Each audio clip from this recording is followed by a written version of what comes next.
Hey, welcome. Here are the details about the situation heating up in Eastern Europe right now. More than 100,000 Russian troops have amassed along the Russian border with Ukraine. They are seemingly poised to invade, and no one seems to know what to do about it. These Russian troops are currently eye-fucking Ukraine from across the border because they want the NATO battle group there to leave immediately. This battle group entered Ukraine at the request of their government in 2014. This was after Russia annexed the Crimea. They now act as a defensive check by proxy while also training and assisting the pro-Western government.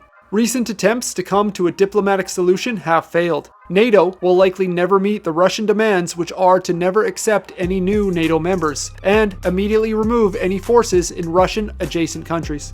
Canadian Prime Minister Justin Trudeau expressed his fear that an armed conflict is possible, but has declined to say what the Canadian response might look like. He has said we are committed to Ukraine's territorial integrity. Whatever else that means, it could lead to a test of our integrity if the time comes. Canada has several hundred troops inside the Ukraine conducting training and exercises, as well as up to 1,000 men and women serving in nearby Latvia. These forces are small and were never intended to act as combat units. Recently, the Canadian frigate, the HMCS Montreal, was deployed to the region in response. Special forces have also entered the country to secure exit plans for our officials if things go tits up. We've also been weighing the option of sending a small arms shipment to Ukrainian forces, and I'm guessing this might be something to help destroy hundreds of incoming Russian tanks.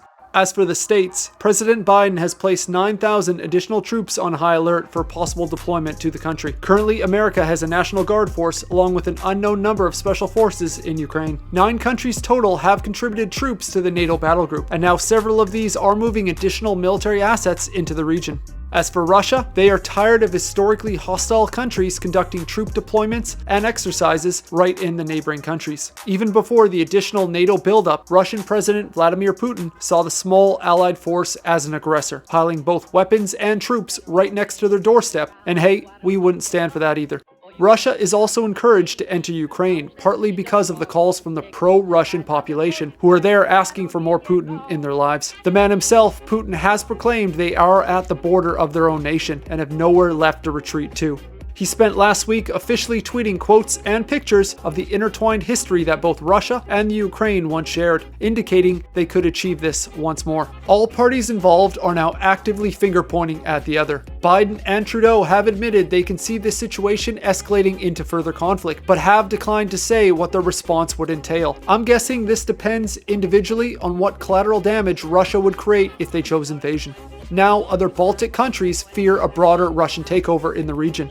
Polish officials admitted this is the closest they've been to war in over 30 years. These nations accuse Russia of orchestrating popular uprisings in an attempt to justify their later annexation. If invaded, Ukraine is far from a NATO country and would not benefit from any defensive pact.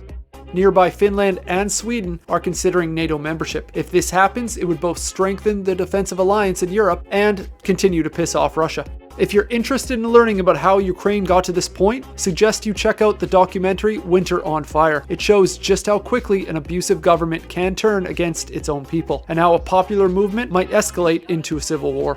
Hopefully everybody can come to an understanding before we need to start revising our maps one way or another.